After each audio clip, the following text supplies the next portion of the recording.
ഹരേ കൃഷ്ണ കൃഷ്ണ കൃഷ്ണ ഹരേ ഹരേ, ഹരേ രാമ രാമ രാമ ഹരേ ഹരേ. नंदगांव में राधे राधे, गिर पोड़ी में राधे राधे, वृंदावन में कण कण बोले श्री राधा राधा, श्री राधा राधा, श्री राधा राधा, श्री राधा राधा, श्री राधा राधा, श्री राधा राधा.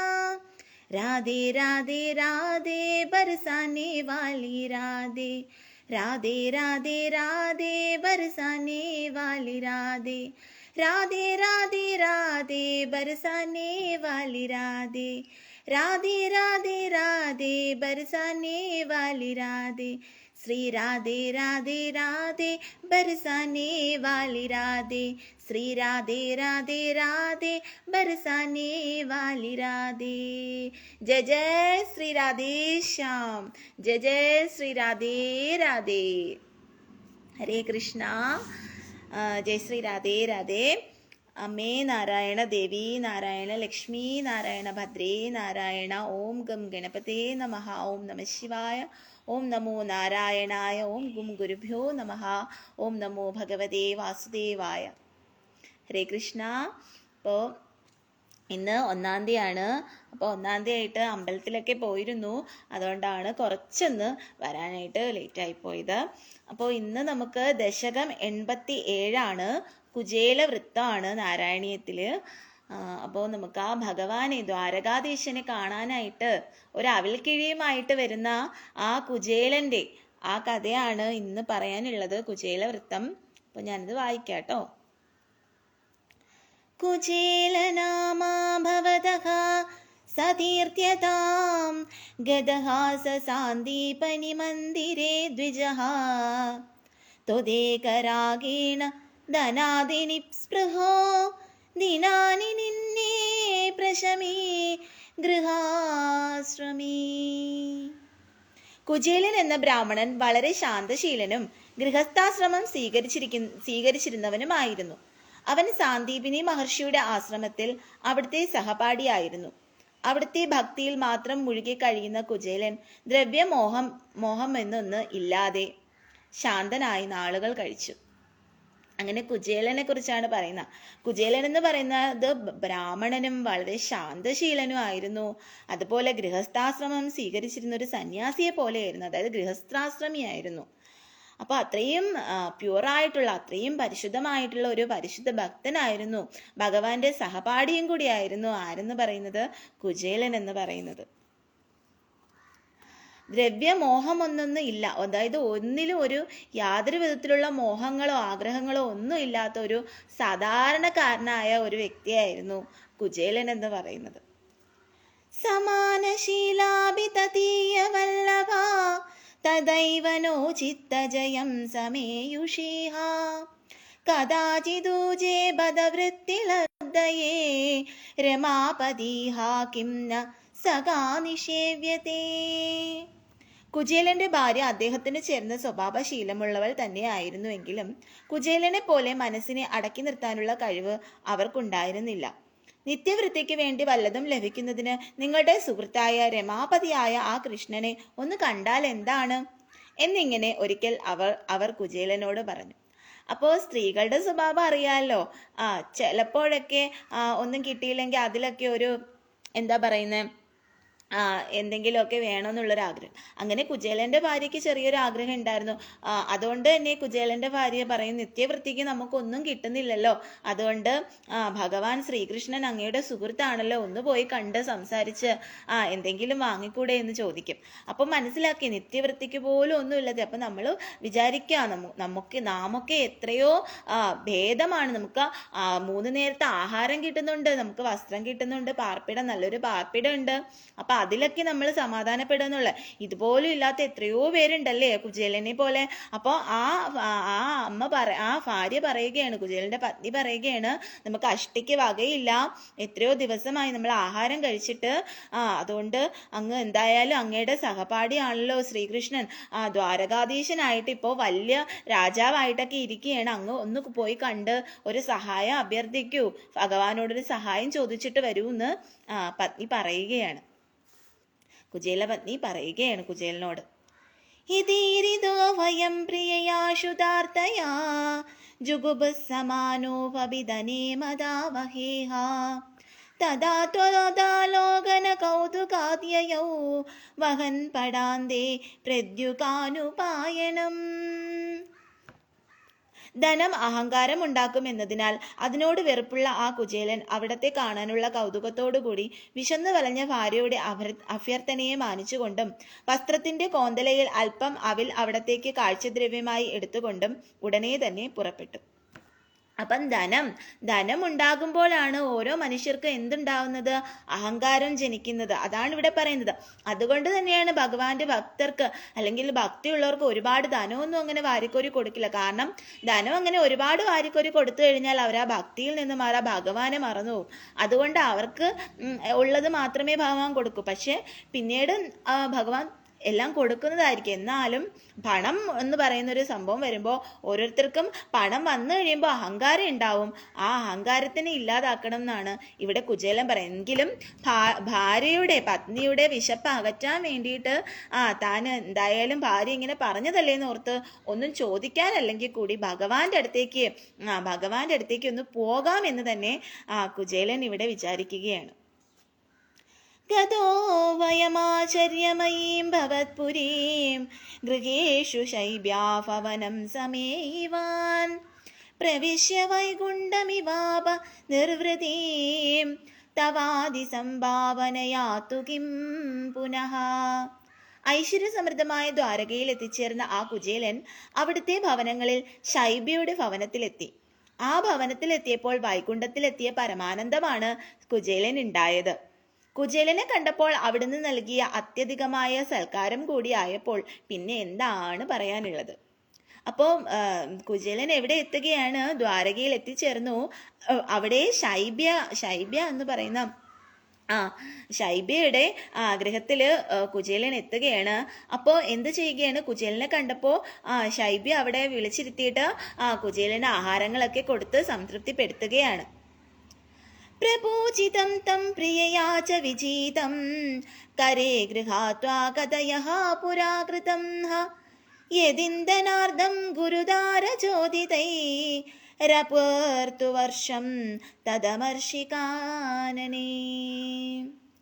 ആ കുചേലനെ അവിടുന്ന് നന്നായി പൂജിക്കവേ അവിടുത്തെ പ്രിയപത്നി വീശിക്കൊടുത്തു. അവിടുന്ന് അവന്റെ കൈത്തലം പിടിച്ചുകൊണ്ട് മുമ്പ് ഗുരുകുല കാലത്ത് ഗുരുപത്നിയുടെ നിർദ്ദേശത്താൽ വിറക് വെട്ടാൻ കാട്ടിൽ പോയി ഒരുമിച്ച് പോയതും കാലം തെറ്റിയപ്പോൾ മഴ നനഞ്ഞതും അതൊക്കെ ഓർത്തുകൊണ്ട് അവിടുന്ന് പറഞ്ഞു. അങ്ങനെ ഗുരുപത്നി എങ്ങനെ ശൈബിയോട് പറയുക, ശൈബി ഇങ്ങനെ വീശിക്കൊടുക്കുകയാണ്. അപ്പം ഇങ്ങനെ പറയുകയാണ്, പണ്ട് ഭഗവാനും ശ്രീകൃഷ്ണ ഭഗവാനും കൂടി ഇങ്ങനെ വനത്തിൽ പോയപ്പോൾ അവിടെ ഇങ്ങനെ മഴ പെയ്യുകയുണ്ടായി. മഴ പെയ്തപ്പോൾ ഭഗവാന് ഭയങ്കരമായിട്ട് വിശക്കുന്നു, ശ്രീകൃഷ്ണന് ഭയങ്കരമായിട്ട് വിശക്കുന്നു. അപ്പോൾ ഈ സുധാമാന്റെ കയ്യില്, ഈ കുചേലന്റെ കയ്യില് ഒരു അവൽക്കിഴി ഉണ്ടായിരുന്നു. ആ അവല് മൊത്തമായിട്ട് ഭഗവാന് കൊടുക്കും. അപ്പൊ ഭഗവാൻ അത് കഴിച്ച് വിശപ്പടക്കിയിട്ടുണ്ട്. അപ്പൊ അന്നത്തെ ആ കാലം ഇപ്പൊ ഓർക്കുകയാണ്. അതാണ് ഇവിടെ പറയുന്നത്. അത് ഓർത്തുകൊണ്ട് കുചേലൻ എന്ത് ചെയ്യുകയാണ്? ശൈബ്യയോട് ഇതൊക്കെ പറയുകയാണ്. ത്രപാജുഷോഹസ്മാത് പൃഥുകമ്പദാദദ പ്രഗ്രഹ്യാമുഷ്ടൗ സകൃദാശിതേ ത്വയാഃ കൃതം നന്വയ്യാതേതി സംഭ്രമാത് രമാ കിലോ വേദ്യകരം രുരോദതേ. അനന്തരം തന്റെ സുഹൃത്തിന് കാഴ്ചദ്രവ്യമായി അവൽ കൊണ്ടുവന്നെങ്കിലും കൊടുക്കാൻ മടിച്ചിട്ട് ലജ്ജയോടെ നിന്ന ആ കുചേലനിൽ നിന്ന് അവിടുന്ന് ബലമായി അവൽ പിടിച്ചു വാങ്ങി അതിൽ നിന്ന് ഒരു പിടി കഴിച്ചപ്പോൾ ഇത്രയും മതി എന്നിങ്ങനെ സംഭ്രാന്തയായി ലക്ഷ്മി ദേവി തന്നെയായ രുക്മിണി അവിടത്തെ കൈ തടഞ്ഞു പോലും.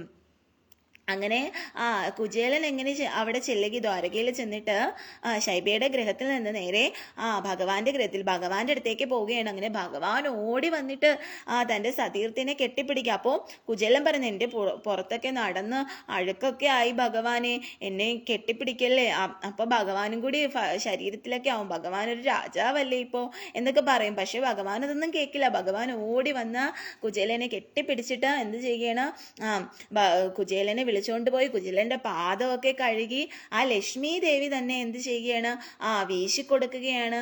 അങ്ങനെ ഭഗവാൻ അവിടെ കുചേലനെ വിളിച്ചിരുത്തി സൽക്കരിക്കുകയാണ്, അത്രയും സ്നേഹപൂർവ്വം പരിചരിക്കുകയാണ്. അങ്ങനെ ഭക്ഷണങ്ങളൊക്കെ കൊടുത്തു, പ്രസാദമൊക്കെ കൊടുത്തു, അതൊക്കെ കഴിച്ചുകൊണ്ടിരിക്കുകയാണ്. അപ്പോൾ എന്ത് ചെയ്യണം, പെട്ടെന്ന് കുചേലൻ്റെ മടിയിൽ ഒരു അവിൽപ്പൊതി കാണും. അപ്പോൾ ഭഗവാൻ എന്ത് ചെയ്യും, അവിൽപ്പൊതി വേണമെന്ന് പറഞ്ഞിട്ട് ഭഗവാൻ പെട്ടെന്ന് കുചേലൻ്റെ അവിൽപ്പൊതി ചോദിക്കുമ്പോൾ കുചേലൻ പറയാം, അയ്യോ ഇത് തരാൻ കഴിയില്ല, ഇതിൽ നെല്ലും പതിരും ഒക്കെ കാണും.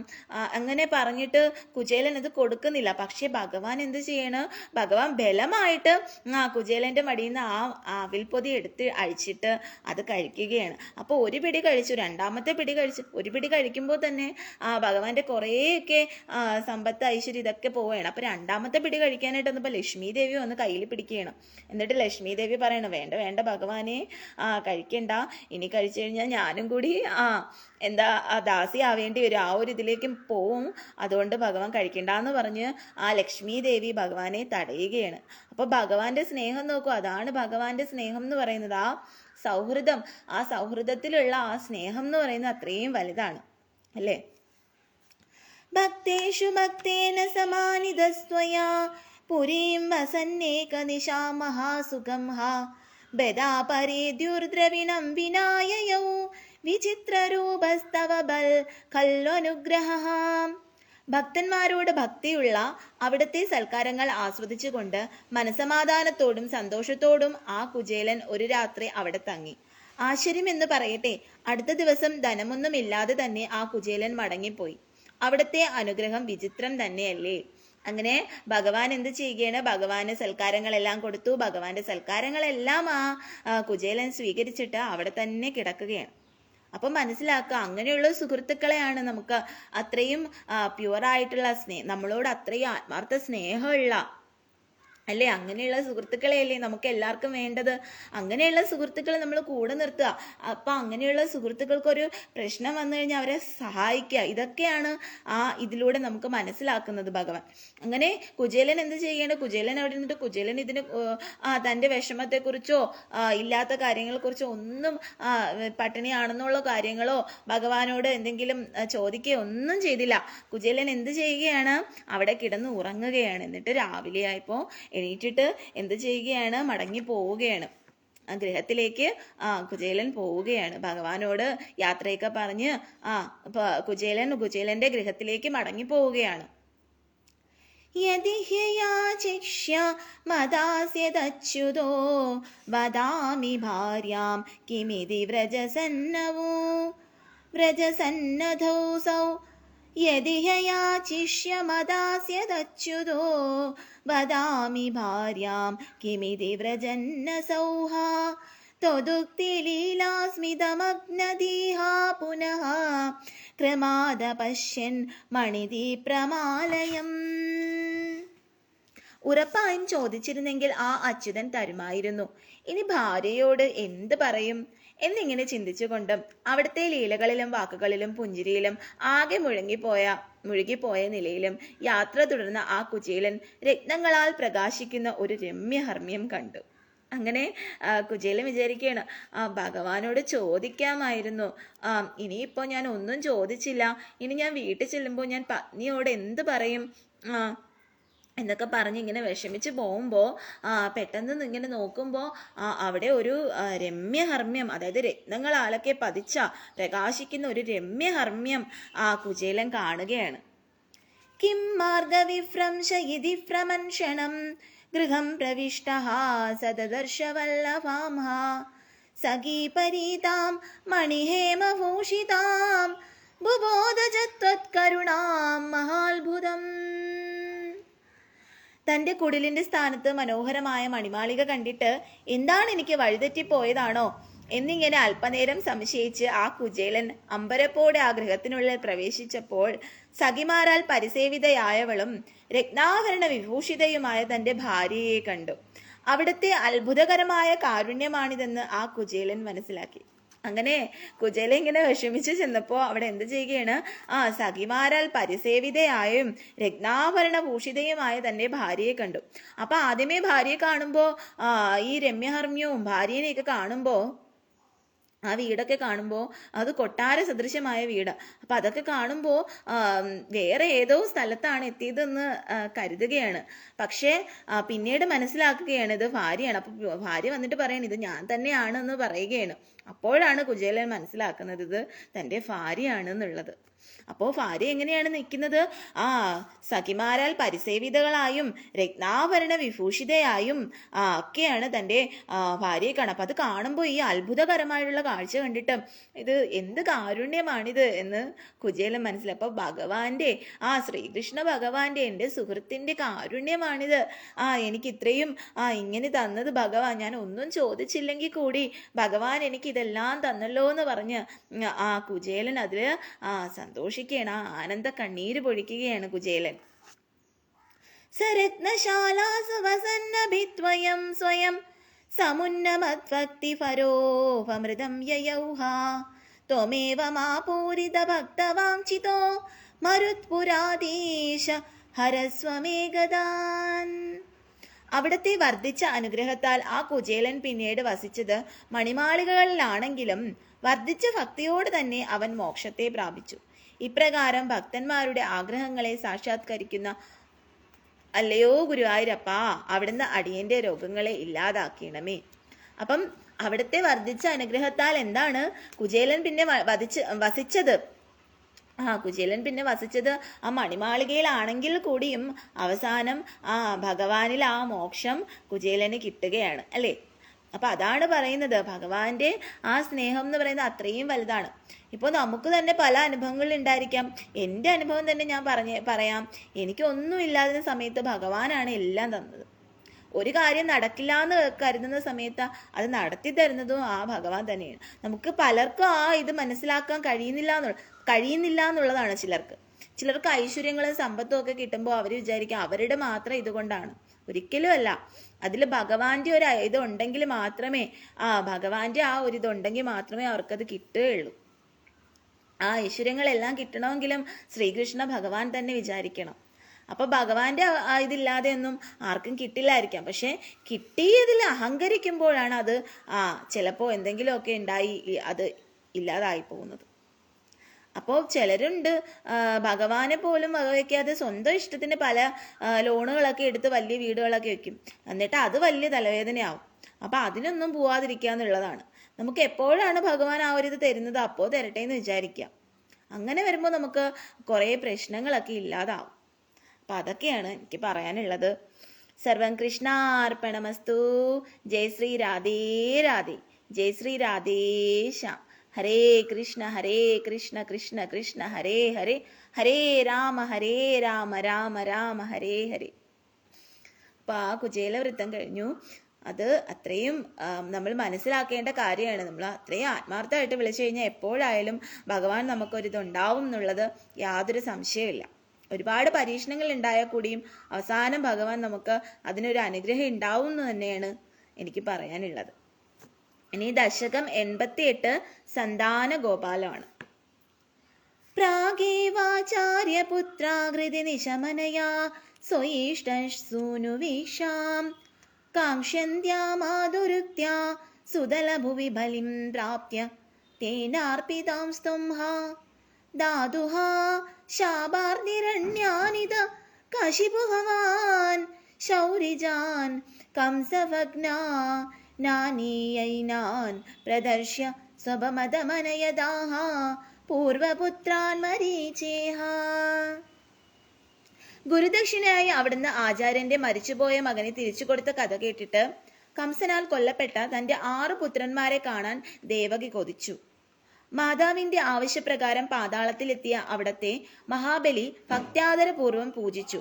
പൂർവജന്മങ്ങളിൽ മരീചിയുടെ പുത്രന്മാരായിരുന്നവരും പിന്നീട് ബ്രഹ്മാവിന്റെ ശാപത്താൽ ഹിരണ്യകശിപുവിന്റെ പുത്രന്മാരായിരുന്നവരും പിന്നീട് വാസുദേവന്റെ പുത്രന്മാരായി കംസനാൽ കൊല്ലപ്പെട്ടവരുമായി ആ പുത്രന്മാരെ കൂട്ടിക്കൊണ്ടുവന്ന് അവിടുന്ന് മാതാവിന് കാട്ടിക്കൊടുത്തു. പിന്നീട് അവരെ സ്വസ്ഥാനത്തേക്ക് പറഞ്ഞയച്ചു. അങ്ങനെ ദേവകിക്ക് എന്ത് കഴിയാണ്? ദേവകിക്ക് തന്റെ പുത്രന്മാരെ കാണണമെന്നുള്ള ഭയങ്കര ആഗ്രഹം ഉണ്ടാവുകയാണ്, കംസനാൽ വധിക്കപ്പെട്ട പുത്രന്മാരെ. അങ്ങനെ ഭഗവാൻ എന്ത് ചെയ്യുകയാണ്? ഭഗവാൻ പാതാള ലോകത്തെത്തിയിട്ട് മഹാബലിയോട് പറയുകയാണ്, ഇതുപോലെ പുത്രന്മാരെ, അവിടെയാണ് ഈ 6 പുത്രന്മാരുള്ളത്. അങ്ങനെ 6 പുത്രന്മാരെയും ദേവിക്ക് കാണിച്ചു കൊടുത്തിട്ട്, ദേവകി അമ്മയ്ക്ക് കാണിച്ചു കൊടുത്തിട്ട് എന്ത് ചെയ്യണം? അവരെ പിന്നീട് സ്വസ്ഥാനത്തേക്ക് തിരിച്ച് മഹാബലിയുടെ അടുത്തേക്ക് തന്നെ, പാതാളത്തിലേക്ക് തന്നെ പറഞ്ഞു വിടുകയാണ്. ശ്രുതദേവ ഇതി ശ്രുതം ദ്വിജേന്ദ്രം ബഹുലാശ്വം നൃപതിം ച ഭക്തിപൂർണം യുഗപത്വമനുഗ്രഹീതു കാമോ മിഥിലാം പ്രാപിത താപസൈഹാസമേതഃ. ശ്രുതദേവൻ എന്ന് പേര് കേട്ട മഹാബ്രാഹ്മണനെയും അവിടുത്തെ ഭക്തനായ ബഹുലാശൻ എന്ന മഹാരാജാവിനെയും ഒരുമിച്ച് തന്നെ അനുഗ്രഹിക്കുന്നതിന് ആഗ്രഹിച്ചുകൊണ്ട് താപസന്മാരുമായി അവിടുന്ന് മിഥിലയിലേക്ക് പോയി. അങ്ങനെ ശ്രുതദേവൻ എന്ന് പേര് കേട്ട മഹാബ്രാഹ്മണനെയും അവിടുത്തെ ഭക്തനായ ബഹുലാശൻ എന്ന രാജാവിനെയും ഒരുമിച്ച് തന്നെ അനുഗ്രഹിക്കുന്നത് ആഗ്രഹിച്ചു താപസന്മാരുമായി അവിടുന്ന് മിഥിലേക്ക് പോകും. അപ്പൊ അവരെ അനുഗ്രഹിക്കാൻ, ആ രാജാക്കന്മാരെ അനുഗ്രഹിക്കാൻ വേണ്ടിയിട്ട് ഭഗവാൻ എവിടേക്ക് പോവുകയാണ്? മിഥിലയിലേക്ക് പോവുകയാണ്, മിഥിലാപുരിയിലേക്ക് പോവുകയാണ്. അപ്പൊ ശ്രീരാമന്റെ സ്ഥലമാണല്ലേ മിഥിലാപുരി, അറിയാലോ. അപ്പൊ ഇനി രാമായണ മാസമാണ് വരുന്നത്, അപ്പോൾ ശ്രീരാമന്റെ നാളുകളാണ് വരാൻ പോകുന്നത്. അപ്പൊ അങ്ങനെയുള്ള മിഥിലാപുരിയിലേക്ക് ഭഗവാൻ പോവുകയാണ്. ഗച്ഛന്തി മൂർത്തിരുഭയോർയുഗപന്നികേതാ ഏകേന ഭൂരി വിഭവൈർവിഹിതോപചാരഃ അന്യേന്യ തദ്ദിന ഭൃതൈശ ഫലൗദനന്യൈ സ്തുല്യം പ്രസദിതാ ദദാദചാ മുക്തിമാഫ്യാം. മിഥിലയിലെത്തിയ അവിടുന്ന് 2 രൂപം സ്വീകരിച്ചുകൊണ്ട് ഒരേ സമയം തന്നെ ബഹുലാശ്വന്റെയും ശ്രുതദേവന്റെയും ഗൃഹത്തിലേക്ക് പോയി ആതിഥ്യം സ്വീകരിച്ചു. രാജാവ് വിഭവസമൃദ്ധമായ ഉപചാരങ്ങളാലും ശ്രുതദേവൻ അന്ന് ഭിക്ഷയാചിച്ചു കൊണ്ടുവന്ന പഴം, ചോറ് എന്നീ വിഭവങ്ങളാലും അവിടുത്തെ പൂജിച്ച് ഉപചരിച്ചു. അവിടുന്ന് തുല്യമായി തന്നെ ഈ ഉപചാരങ്ങളെ സ്വീകരിച്ച് ഇരുവരിലും ഒരുപോലെ തന്നെ പ്രസാദിച്ച് ഇരുവർക്കും മോക്ഷത്തെ നൽകി. അങ്ങനെ കണ്ടുടനെ ഭഗവാനെ ആരൊക്കെയാണ്? ശ്രുതദേവന്റെ ഗൃഹത്തിലും പോയി ആതിഥ്യം സ്വീകരിച്ചു. അതിനുശേഷം എവിടെയാ? ബഹുലാശ്വന്റെ ഗൃഹത്തിലും പോയി. അപ്പൊ ബഹുലാശ്വന്റെയും ശ്രുതദേവന്റെയും ഗൃഹത്തിൽ പോയി ഭഗവാൻ ഉപചാരങ്ങളൊക്കെ സ്വീകരിക്കുകയാണ്. അവരുടെ കയ്യിൽ നിന്ന് ഉപചാരങ്ങളൊക്കെ സ്വീകരിച്ചിട്ട് ഭഗവാൻ അവർക്ക് എന്ത് ചെയ്യുകയാണ്? മോക്ഷത്തെ പ്രദാനം ചെയ്യുകയാണ്. ഭൂയോ വദദ്വരവത്യാം ദ്വിജനദയം ഹൃദീം തത്പ്രലാപാനപി ത്വാം കോവോ ദൈവം നിരുന്ധ്യാദിതി കില കഥയൻ വിശ്വവോടാപ്യസോഡഃ ജിഷ്ണോർഗർവം വിനേതും ത്വയി മനുജതിയാ കുണ്ഡിതാം ചാസ്യ ബുദ്ധിം തത്വാരൂഢാം വിതാതും പരമതമാ പദപ്രേഷേണേതി മന്യേ. പിന്നീട് ഒരു ബ്രാഹ്മണൻ തന്റെ പുത്രന്മാർ ജനിച്ചു വീഴുന്ന ഉടൻ തന്നെ ഒന്നൊന്നായി മരണമടയുന്നത് കണ്ടിട്ട് തീവ്ര ദുഃഖത്തോടെ അവിടത്തെ അഭയം പ്രാപിച്ചുകൊണ്ട് ദ്വാരകയിൽ വന്ന് വിലപിച്ചു. വിധിയെ തടുക്കാൻ ആർക്കാണ് കഴിയുക എന്നിങ്ങനെ ബ്രാഹ്മണനെ ആശ്വസിപ്പിച്ചുകൊണ്ട് അവിടുന്ന് എല്ലാം സഹിച്ച് കേട്ടിരിക്കുന്നവനായി. അർജുനന്റെ അഹങ്കാരത്തെ ഇല്ലാതാക്കുന്നതിനും അവിടുത്തെ വെറുമൊരു മനുഷ്യനായി കരുതിയ അർജുനന്റെ തെറ്റായ ധാരണയെ വൈകുണ്ഠപദം കാണിച്ചു കൊടുക്കുന്നതിലൂടെ ഇല്ലാതാക്കി തത്വബോധം ഉണ്ടാക്കുന്നതിനുമാണ് അവിടുന്ന് ഇപ്രകാരം ചെയ്തത്. ആ ബ്രാഹ്മണന് നേരെ ഉദാസീനനായി പ്രതികരിച്ചത് എന്ന് അടിയൻ വിചാരിക്കുന്നു. അപ്പോൾ ഒരു ബ്രാഹ്മണൻ വന്നിട്ട് ഭഗവാനോട് ഇങ്ങനെ പറയുകയാണ്, തൻ്റെ പുത്രന്മാരെല്ലാം എന്ത് പറയണം, ഇങ്ങനെ മരിച്ചു വീഴുകയാണെന്ന് പറയണം. അങ്ങനെ ഭഗവാൻ ഇതെല്ലാം കേട്ടിരിക്കും. അപ്പോൾ ഭഗവാൻ അങ്ങനെയാണ്, ഭഗവാൻ എന്തുണ്ടെങ്കിൽ അതെല്ലാം ഇങ്ങനെ കേട്ടോണ്ടിരിക്കും. അത്രയ്ക്കും സഹനമായിട്ടുള്ള ആളാണ് ശ്രീകൃഷ്ണ ഭഗവാൻ എന്ന് പറയുന്നത്, അല്ലേ? അപ്പോൾ പറയുന്നത്, മനുഷ്യൻ പറയുന്നത് കേട്ടോണ്ടിരിക്കുകയാണ്. കേട്ടോണ്ടിരിക്കുമ്പോൾ അർജുനൻ ഇത് ബോധിച്ചു കൊടുക്കുകയാണ്. എന്നിട്ട് അവസാനം അർജുനൻ വൈകുണ്ഠ ലോകം വരെ കാണിച്ചു കൊടുക്കുകയാണ്. ഭഗവാൻ ആരാണ്, എന്താണ് എന്നുള്ളത് അർജുനന് തന്നെയും കാണിച്ചു കൊടുക്കുകയാണ്. അപ്പൊ അതിന് വേണ്ടിയിട്ടാണ് ഭഗവാൻ ഇങ്ങനെ സഹനശക്തി കൊണ്ടായതും പിന്നെ ബ്രാഹ്മണനിൽ ഉദാസീനനായിട്ട് പ്രതികരിച്ചത്. ഉദാസീനൻ എന്ന് പറഞ്ഞു കഴിഞ്ഞാൽ അങ്ങനെ ഉള്ളൊരു രീതിയിൽ ഭഗവാൻ പ്രതികരിച്ചത്. നഷ്ടാ അഷ്ടാസ്യ പുത്രാഃ പുനരപി തവ തൂപേക്ഷയാ കഷ്ടവാദഃ സ്പഷ്ടോ ജാതോ ജനാനാമദ തദവത്സരേ ദ്വാരകാമാരപാർത്ഥഃ മൈത്ര്യാ തത്രോഷിതോപസൗ നവമസുതമൃതൗ വിപ്രവർയപ്രരോദം ശ്രുത്വാ ചക്രേ പ്രതിജ്ഞാമനുപഹൃതസുതഃ സന്നിവേശ്യാകൃശാനും. അനന്തരം ആ ബ്രാഹ്മണന് 8 പുത്രന്മാർ നഷ്ടമായി. അവിടുത്തെ ഉപേക്ഷക്കുറവാണ് ഇപ്രകാരം സംഭവിക്കാൻ കാരണമാകുന്നതെന്ന് ജനങ്ങൾക്കിടയിൽ പ്രചാരമുണ്ടായി. ആയിടെ അർജുനൻ ദ്വാരകയിൽ എത്തുകയും സൗഹൃദബന്ധം കാരണമായി ദ്വാരകയിൽ താമസിക്കുകയും ചെയ്തു. അപ്പോൾ ആ ബ്രാഹ്മണന്റെ 9ാമത്തെ കുട്ടിയും മരിച്ചു. അയാളുടെ വിലാപം കേട്ടിട്ട് ആ ബ്രാഹ്മണന്റെ ഇനിയുള്ള കുട്ടിയെ എനിക്ക് കൊണ്ടുവരാനായില്ലെങ്കിൽ ഞാൻ തീയിൽ ചാടുന്നതാണ് എന്നിങ്ങനെ അർജുനൻ പ്രതിജ്ഞ ചെയ്തു. അങ്ങനെ ആ ബ്രാഹ്മണന്റെ 8 കുട്ടികളും മരിക്കുകയാണ്.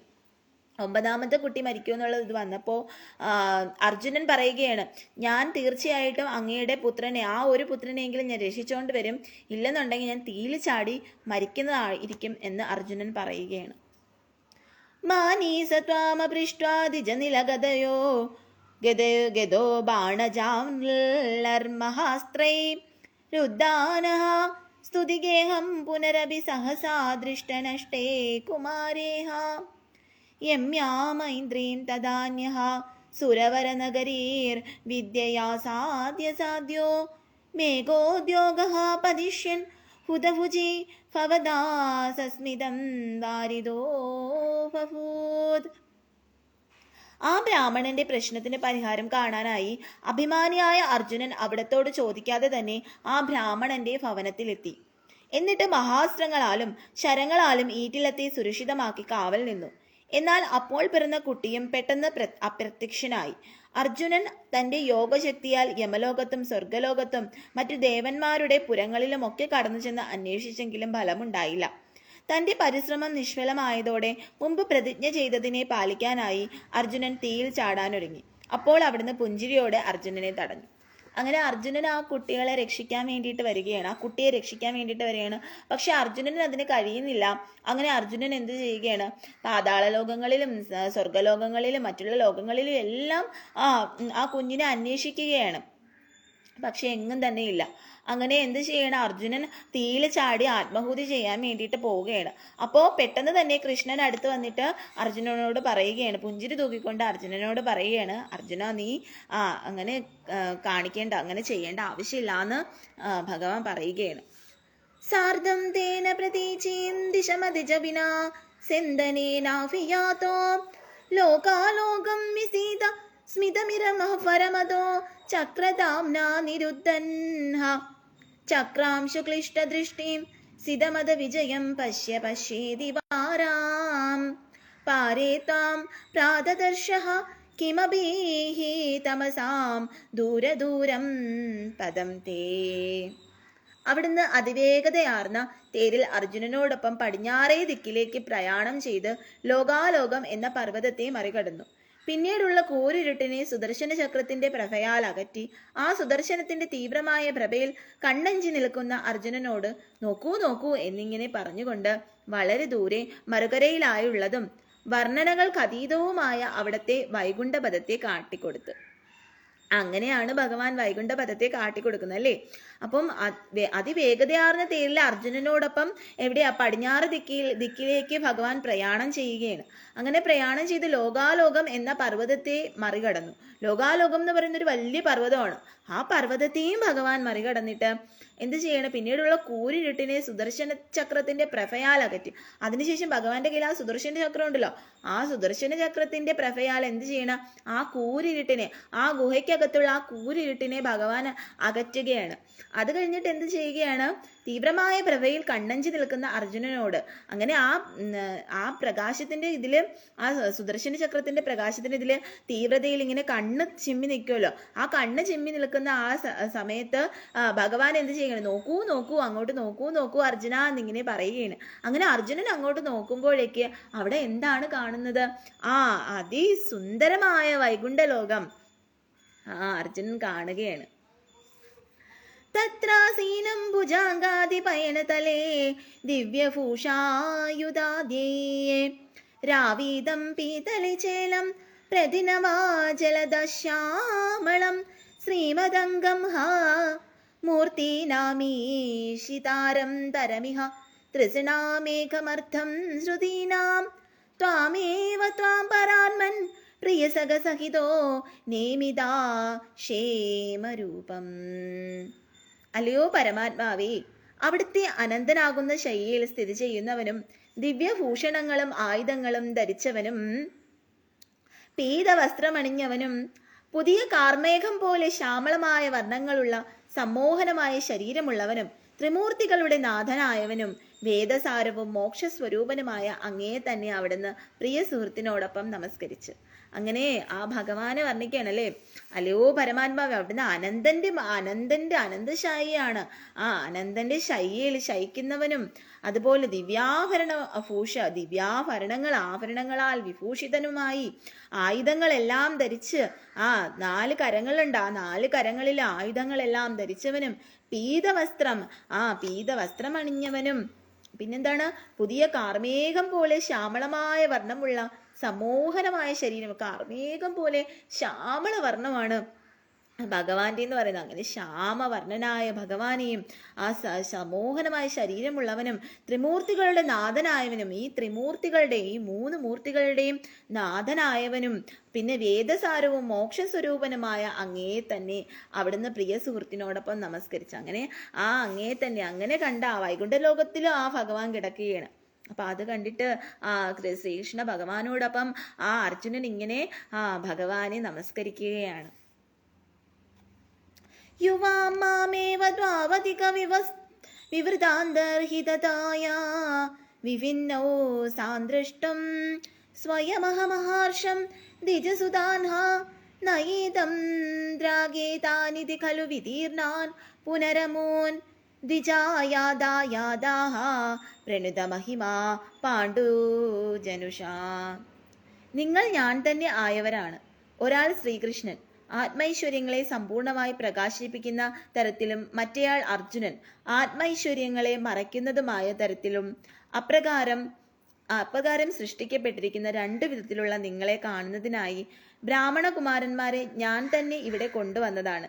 കുമാരന്മാരെ കൊണ്ടുപോയിക്കൊള്ളുവിൻ എന്നിങ്ങനെ പറഞ്ഞുകൊണ്ട് പരമാത്മ സ്വരൂപനായ അവിടുന്ന് നൽകിയ കുമാരന്മാരെ കൃഷ്ണാവതാരമായ അവിടുന്ന് സ്വീകരിച്ചു. അനന്തരം അർജുനൻ അവിടുത്തെ സ്തുതിച്ചു. അല്ലയോ ഭഗവാനെ, അപ്രകാരം അർജുനനിൽ തത്വബോധം ഉണർത്തിയ മഹാത്മ്യത്തോടു കൂടിയവനായ അവിടുന്ന് കുമാരന്മാരെ ആ ബ്രാഹ്മണന് നൽകി. അങ്ങനെ വിഷ്ണു ഭഗവാൻ അനന്തശായിയായ ഭഗവാൻ പറയുകയാണ്, നാരായണൻ പറയുകയാണ്, നിങ്ങളെ 2 പേരും ഒന്നാണ്. അതായത് ശ്രീകൃഷ്ണനിൽ നിന്ന് തന്നെയാണ് അർജുനനും ഉണ്ടായത് അല്ലേ. അപ്പൊ അർജുനൻ അപ്പൊ ഭഗവാന്റെ തന്നെ പല പല രൂപങ്ങളാണ്. ഇപ്പോ ശിവഭഗവാനായാലും കൃഷ്ണന്റെ തന്നെ വേറൊരു ഇതാണ്. അതുപോലെ അർജുനനായാലും അങ്ങനെയാണ്. ഈ പഞ്ചപാണ്ഡവരായാലും ഭഗവാന്റെ തന്നെ വേറൊരു ഇതാണ്. അവരുടെ തന്നെ ഭഗവാന്റെ തന്നെ അംശമാണ്. അതുപോലെ എല്ലാവരും ഭഗവാന്റെ തന്നെ അംശമാണ്. അതുപോലെ ശേഷനാഗമായ ലക്ഷ്മണനും അതുപോലെ ബലരാമസ്വാമിയൊക്കെ എല്ലാം ഭഗവാൻ തന്നെയാണ്. മനസ്സിലായോ? അപ്പം അതുപോലെ തന്നെയാണ് അർജുനനും ഭഗവാന്റെ തന്നെ അംശമാണ്. അപ്പൊ അങ്ങനെയുള്ള നിങ്ങളെ 2 പേരെയും എനിക്ക് ഒരുമിച്ച് കാണണം എന്നുള്ള ആഗ്രഹം ഉണ്ടായി എന്നാണ് നാരായണൻ പറയുന്നത്. അപ്പൊ നാരായണനും ശ്രീകൃഷ്ണനും ഒന്ന് തന്നെയാണ് അല്ലേ. അപ്പൊ എല്ലാം സർവം കൃഷ്ണമയം എന്ന് പറയുന്ന പോലെ സർവം കൃഷ്ണമയമാണ്.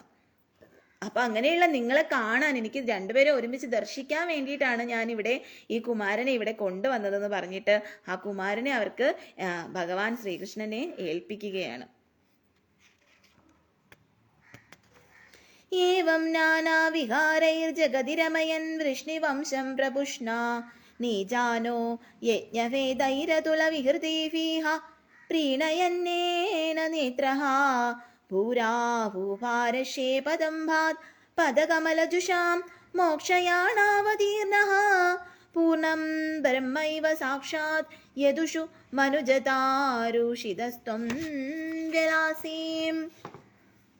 ഭൂഭാരത്തെ ഇല്ലാതാക്കുക എന്ന ഭാവേനെ സ്വഭക്തർക്ക് മോക്ഷമരുളുന്ന പൂർണ്ണ ബ്രഹ്മം തന്നെയായ അവിടുന്ന് ഇങ്ങനെ പല ലീലകൾ കൊണ്ട് ലോകത്തെ ആനന്ദിപ്പിച്ചും യദുകുലത്തെ പരിപോഷിപ്പിച്ചും യാഗങ്ങളെ അനുഷ്ഠിച്ചും അതുല്യമായ പ്രണയലീലകളാൽ സുന്ദരിമാരെ സന്തോഷിപ്പിച്ചും യദുകുലത്തിൽ മനുഷ്യരൂപത്തിൽ ജാതനായിക്കൊണ്ട് സാക്ഷാത്തായി പരിലസിച്ചു. അങ്ങനെ എന്ത് ചെയ്യുകയാണ് ഭഗവാൻ? ഭൂഭാരത്തെ ഇല്ലാതാക്കുക എന്ന ഭാവേനെ സ്വഭക്തർക്ക് മോക്ഷമരുളുന്ന പൂർണ്ണ ബ്രഹ്മം തന്നെയായ അവിടുന്ന് ഇങ്ങനെ പല ലീലകൾ കൊണ്ട് ലോകത്തെ ആനന്ദിപ്പിച്ചും യദുകുലത്തെ പരിപോഷിപ്പിച്ചും യാഗങ്ങളെ അനുഷ്ഠിച്ചും അതുല്യമായ പ്രണയലീലകളാൽ സുന്ദരിമാരെ സന്തോഷിപ്പിച്ചും യദുകുലത്തിൽ മനുഷ്യരൂപത്തിൽ ജാതനായിക്കൊണ്ട് സാക്ഷാത്തായി പരിലസിച്ചു. അങ്ങനെ ഭഗവാൻ എന്ത് ചെയ്യണം? ഭഗവാന്റെ ആ പരബ്രഹ്മാനന്ദ സ്വരൂപമായിട്ട് ഭഗവാൻ അവിടെ എന്ത് ചെയ്യുകയാണ്? എല്ലാവരെയും സന്തോഷിപ്പിക്കുകയാണ്, അല്ലേ? അപ്പം ഭഗവാൻ എന്ന് പറഞ്ഞാൽ ആനന്ദമാണ്, പരമാനന്ദമാണ്. ആ ആനന്ദമാണ് ഇവിടെ പറയുന്നത്.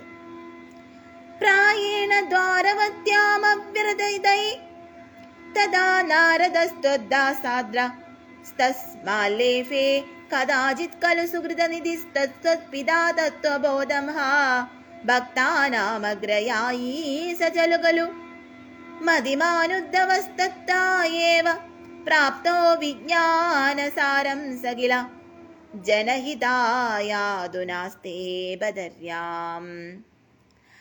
ഭഗവത് ഭക്തിയാൽ ചിത്തനായ നാരദൻ ദ്വാരകയിൽ തന്നെയായിരുന്നു മിക്കവാറും താമസം. അവിടുത്തെ പിതാവും സുഹൃത നിധിയുമായ ആ വാസുദേവൻ നാരദനിൽ നിന്ന് ആത്മജ്ഞാനം നേടിയത്രേ. ഭക്താഗ്രേസരും ബുദ്ധിമതിയുമായ ഉദ്ധവന് അവിടത്തിൽ നിന്ന് ആത്മോപദേശം ലഭിച്ചു. ലോക നന്മയ്ക്കായി ഉദ്ധവൻ എപ്പോഴും ബദര്യാശ്രമത്തിൽ വധിക്കുന്നുണ്ട് പോലും. അപ്പോ നാരദ മുനിയിൽ നിന്ന് എന്ത് ചെയ്യുകയാണ്? ഭഗവാൻ ആ അറിവുകളെല്ലാം, ആത്മജ്ഞാനങ്ങളെല്ലാം ഭഗവാൻ നേടുകയാണ്. അങ്ങനെ ഭഗവാൻ നേടിയ ആത്മജ്ഞാനങ്ങളെല്ലാം ഉദ്ധവർക്കും ഭഗവാൻ പറഞ്ഞു കൊടുക്കുകയാണ്. അപ്പം ഉദ്ധവർ ലോക നന്മയ്ക്കായിക്കൊണ്ട് ഇപ്പോഴും എന്ത് ചെയ്യാണ്? ആ ബദര്യാശ്രമത്തിൽ വസിക്കുന്നുണ്ടെന്നാണ് പറയുന്നത്. അപ്പോൾ ചിരഞ്ജീവി ആയിട്ടിരിക്കുന്ന ഭഗവാന്റെ വേറൊരു ഭക്തനാണ് ഹനുമാൻ സ്വാമി എന്ന് പറയുന്നത്, അല്ലേ? ശ്രീരാമ ഭക്തനാണ്. അപ്പൊ അതുപോലെ ഒരു ഇപ്പോഴും ബദര്യാശ്രമത്തിൽ ലോക നന്മയ്ക്ക് വേണ്ടിയിട്ട് ഉദ്ധവരുണ്ട് എന്നാണ് പറയുന്നത്.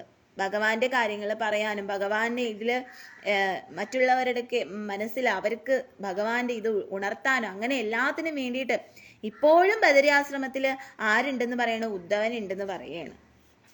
സോവയം കൃഷ്ണാവതാരോ ജയതി തവ വിഭോ യത്ര സൗഹാർദ്ദഭീതി സ്നേഹദ്വേഷാനുരാഗ പ്രവൃത്തി വിരതൂലൈരശ്രമർ യോഗഭേദൈഃ ആർത്തിം തീർത്വാ സമസ്താമൃതപദമഗൂഹ സർവതഃ സർവലോകഃ സാത്വം വിശ്വാർത്തി ശാന്ത്യൈ പവനപുരപദേ ഭക്തിപൂർത്തൈ ച ഭൂയഃ.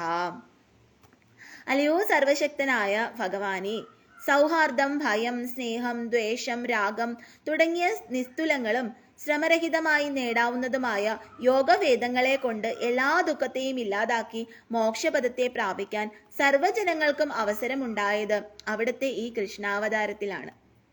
അവിടുത്തെ ഈ കൃഷ്ണാവതാരം വിജയിക്കട്ടെ. അല്ലയോ ഗുരുവായൂരപ്പ, വിശ്വദുഃഖ ശാന്തിക്കും ഭക്തിപൂർണതയ്ക്കും അടിയനെ അനുഗ്രഹിക്കണമേ. അപ്പോ സൗഹാർദ്ദം, ഭയം, സ്നേഹം, ദ്വേഷം, രാഗം തുടങ്ങിയ നിസ്തുലമായ ശ്രമരഹിതമായി നേടാവുന്നതുമായ യോഗഭേദങ്ങളെ കൊണ്ട് എല്ലാ ദുഃഖത്തെയും ഇല്ലാതാക്കി. അങ്ങനെയുള്ള എല്ലാ ദുഃഖത്തെയും ഇല്ലാതാക്കിയിട്ട്, അതായത് മനുഷ്യരുടെ പല വിധത്തിലുള്ള ഇതാണല്ലേ സൗഹാർദ്ദം എന്ന് പറയുന്നത്, ഭയം എന്ന് പറയുന്നത്, സ്നേഹം എന്ന് പറയുന്നത്, ദ്വേഷം, രാഗം, ഇതെല്ലാം ഒരു മനുഷ്യനുള്ള പല പല കാര്യങ്ങളാണ്. അപ്പൊ ഇങ്ങനെയുള്ള ഈ പല പല കാര്യങ്ങളെല്ലാം ഇല്ലാതാക്കിയിട്ട് ഭഗവാൻ എന്ത് ചെയ്യണം? യോഗഭേദങ്ങളെ കൊണ്ട് എല്ലാവരുടെയും ദുഃഖത്തെ, മൊത്തത്തിലുള്ള ദുഃഖത്തെ ഭഗവാൻ ഇല്ലാതാക്കിയിട്ട് അവർക്ക് ഭഗവാൻ എന്ത് ചെയ്യണം? മോക്ഷപദത്തെ, ഭഗവാന്റെ ഉന്നതിയായിട്ടുള്ള ആ മോക്ഷപദത്തെ ഭഗവാൻ നൽകുകയാണ്. അപ്പൊ അങ്ങനെയുള്ള എല്ലാ സർവ്വജനങ്ങൾക്കും അവസരമുണ്ടാക്കി ആ മോക്ഷപദത്തെ പ്രാപിക്കാനുള്ള അവസരം ശ്രീകൃഷ്ണ ഭഗവാൻ സർവ്വജനങ്ങൾക്ക് ഉണ്ടാക്കുകയാണ്. അങ്ങനെ വിശ്വശാന്തിക്കായും ഭക്തി പൂർണ്ണതയ്ക്കും വേണ്ടിയിട്ട് അടിയനെ അനുഗ്രഹിക്കണമെന്ന്. അപ്പൊ അവസാനം പറയുകയാണ്, ഭക്തി പൂർത്തിക്ക് വേണ്ടിയിട്ടും വിശ്വദുഃഖ ശാന്തിക്ക് വേണ്ടിയിട്ടും ഭക്തി പൂർണ്ണതയ്ക്ക് വേണ്ടിയിട്ടും അടിയനെ അനുഗ്രഹിക്കണമേ ഗുരുവായൂരപ്പാ എന്നിങ്ങനെ പറയുകയാണ്. അപ്പോൾ ഹരേ കൃഷ്ണ, സർവം കൃഷ്ണാർപ്പണമസ്തു. ജയ് ശ്രീ രാധേ രാധേ, ജയ് ശ്രീ രാധേ ശ്യാം. ഹരേ കൃഷ്ണ. അപ്പം ഇതാണ് നമുക്ക് ദശകം 88 സന്താന ഗോപാലൻ. ഹരേ കൃഷ്ണ. ഇനി ദശകം 89 ഉണ്ട്. വൃകാസുര കഥയും ഭൃഗുപരീക്ഷണവുമാണ്. അത് അടുത്ത ക്ലാസ്സിൽ ഞാൻ പറഞ്ഞു തരാം. എല്ലാം കൂടി നിങ്ങൾക്ക് പറയുമ്പോൾ പെട്ടെന്ന് നിങ്ങൾക്ക് ആ ഒരു എന്താ പറയുക കുറച്ച് ഒന്ന് ഇതാവും. അപ്പോൾ 2 ചാപ്റ്റർ വെച്ച് വായിച്ചാൽ മതിയല്ലോ. 2 ദശകം വെച്ച് വായിച്ചാൽ മതിയല്ലോ. പിന്നെ നേരത്തെ മുന്നേ പറഞ്ഞായിരുന്നു 3-4 ദശകം ഞാൻ ഒരുമിച്ച് വായിച്ച് പറഞ്ഞായിരുന്നു. അപ്പോൾ കുറേ പേര് പറഞ്ഞു ഇങ്ങനെ സ്പീഡിൽ പോണോണ്ട് കുറച്ച് അത് മനസ്സിലാക്കാൻ കുറച്ച് ബുദ്ധിമുട്ടുണ്ടെന്ന് പറഞ്ഞു. അതുകൊണ്ടാണ് ഞാൻ വിചാരിച്ചത് 2 ദശകം വെച്ചിട്ട് പറയാമെന്ന് കരുതിയത്. അപ്പം ഏകദേശം നമ്മുടെ നാരായണീയം തീരാറായി. ഇപ്പം ദശകം 88 വായിച്ചത്. ഇനി ദശകം 89 ഉണ്ട്. ഹരേ കൃഷ്ണ. അപ്പം ഇന്ന് 1-ാം തീയതി ആയിട്ട് എല്ലാവരും അമ്പലത്തിലൊക്കെ പോയി എന്നൊക്കെ വിചാരിക്കുന്നു, പ്രാർത്ഥിച്ചു എന്ന് വിചാരിക്കുന്നു. പിന്നെ ആർക്കെങ്കിലും എന്തെങ്കിലുമൊക്കെ പേഴ്സണലായിട്ട് എന്തെങ്കിലുമൊക്കെ കാര്യങ്ങൾ അറിയണം, എങ്കിലും കൗൺസിലിങ് അങ്ങനെ എന്തെങ്കിലും വേണം, എന്തെങ്കിലും കാര്യം അറിയണമെന്നുണ്ടെങ്കിൽ നിങ്ങൾ എനിക്ക് തീർച്ചയായിട്ടും ഇൻസ്റ്റഗ്രാമിൽ മെസ്സേജ് ഇട്ടിരുന്നാൽ മതി. അപ്പം ഞാൻ അതിനുള്ള ആൻസർ എന്താണെന്ന് വെച്ചാൽ അത് തരുന്നതായിരിക്കും. ഭക്തിപരമായിട്ടുള്ള നല്ല കാര്യങ്ങൾ എന്ത് വേണമെങ്കിലും, നിങ്ങളുടെ ടെൻഷനായിട്ടുള്ള കാര്യങ്ങൾ അങ്ങനെ എന്ത് വേണമെങ്കിലും എന്നോട് ചോദിക്കാം. അതിന് ഞാൻ മറുപടി തരുന്നതായിരിക്കും. അപ്പം ഇനി ആരൊക്കെയാണ് വന്നിട്ടുള്ളതെന്ന് നോക്കാം കേട്ടോ.